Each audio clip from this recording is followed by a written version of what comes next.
Umesikia neno hili ukasema hakika Yesu ni Bwana. Tumeanza kwa kuangalia kitabu cha Yohana sura ya 3 mstari wa 17 mpaka mstari wa 18. Tukaangalia kwa habari ya kwamba kumbe ukishampokea Bwana Yesu hauhukumiwi, kutoka mautini unaingia uzimani. Ukajifunza kwamba usipompokea Bwana Yesu hukumu inakuwa iko juu yako. Kwa hiyo mpendwa, bado nafasi ipo, mlango wa wokovu bado upo, kwamba unapompokea Bwana Yesu mlango bado upo wazi, anakusamehe, unasamehewa dhambi zako. Usijihukumu ukasema nimetenda dhambi nyingi sana, mimi siwezi kusamehewa. Hapana, hata kama umeua watu, hata kama umezini, Yesu anakusamehe kabisa. Anakuita, anasema mwanangu njoo, asema mwanangu njoo. Lakini tukajifunza tukaangalia kwamba Yesu Kristo huyu ambaye amefanya mlango, ambaye amefanyika njia, amefanyika upendo, Yesu Kristo ameamua kwamba yeye asamehe na hataki gharama yoyote, hataki pesa yoyote. Yeye anakusamehe bure, anakusamehe bure kabisa, anakusamehe bure kabisa. Usijichukie, usijichukie. Lakini tukaangalia pia katika habari za maisha ya mwanadamu, tukaangalia kwamba mwanadamu wa kwanza ambaye ni Adamu, tukaangalia aliishi miaka 930. Tukasoma Mwanzo sura ya 5 na ule mstari wa 5. Tukaangalia mwanadamu aliishi miaka mingi, anaitwa Metusela. Yeye ameishi miaka mingi. Metusela ameishi miaka 969. Tukasoma habari hiyo katika Mwanzo sura ya 5 mstari wa 27. Tukaangalia mwanadamu alipoendelea kutenda dhambi, Mungu akapunguza miaka ya mwanadamu, akaipunguza miaka ya mwanadamu, akaitoa miaka 969 akaileta kuwa miaka 120. Tukaangalia habari hizo katika kitabu cha Mwanzo sura ya 6 na ule mstari wa 3.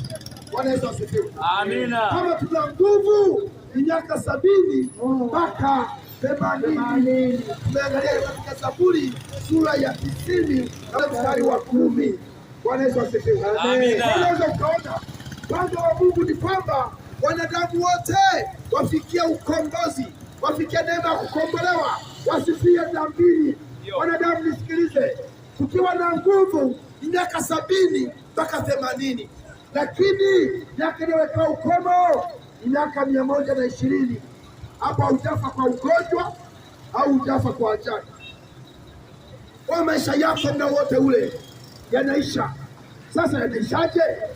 Unapokufa unaenda wapi? Wanadamu sio kama mnyama. Wanadamu sio kama mnyama. Wanadamu baada ya kufa maisha yanaendelea. Hukumu huko. Maisha yanaendelea. Anachagua ni wapi unaenda. Wapi unaenda? Umempokea Bwana Yesu, ukaishi maisha matakatifu, wewe ni uzima wa milele. Lakini umemkataa Yesu, ukaishi maisha ya dhambi, wewe ni jehanamu ya moto inakungoja. Lakini bado Mungu ni wa upendo, anasema njoo mwanangu, anasema njoo mwanangu, ninakupenda na kuhitaji nikuokoe uweze kupata maisha mengine. Yesu anaweza, Yesu anaweza. Tunapoelekea mwishoni sasa, nenda kuombea wewe, hata pale ulipo itakuongoza sana kamera fulani. Hayo maombi basi, wewe pale ulipo hakisha na mimi hayo maombi, hakisha na mimi, na utapokea uzima wa milele, na utapokea neema. Tunaenda kuomba pamoja. Rudia maneno haya pale ulipo, unaposikia sauti hii. Inawezekana uko dukani, Inawezekana uko kwenye pikipiki yako, inawezekana uko kwenye gari pale umetulia, kwenye biashara yako.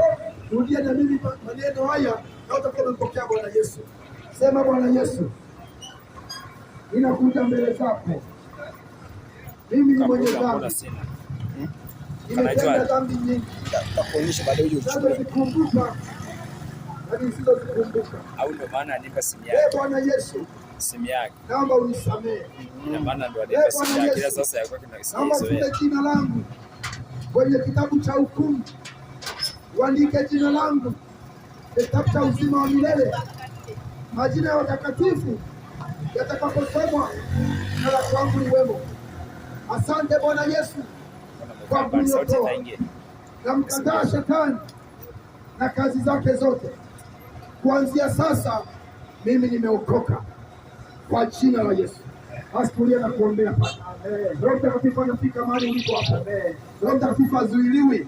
Anakufikia na wewe pale ulipo. Unajua watu wengi sana. Unahitaji mtu mmoja tu.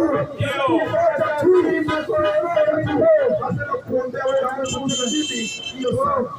Baba, katika jina la Yesu, wanao wamepatana misala hii kwa jina la Yesu Kristo Nazareti, vifungo vyote navivunja kwa jina la Yesu.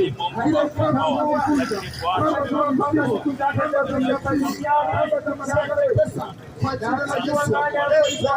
inafunja mwanadamu wa Yesu. Atakulinda, atakufunza, atakulinda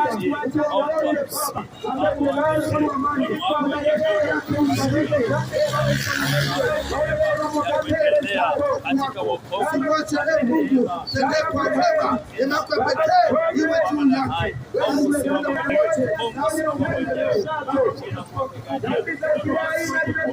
Katika jina la Yesu.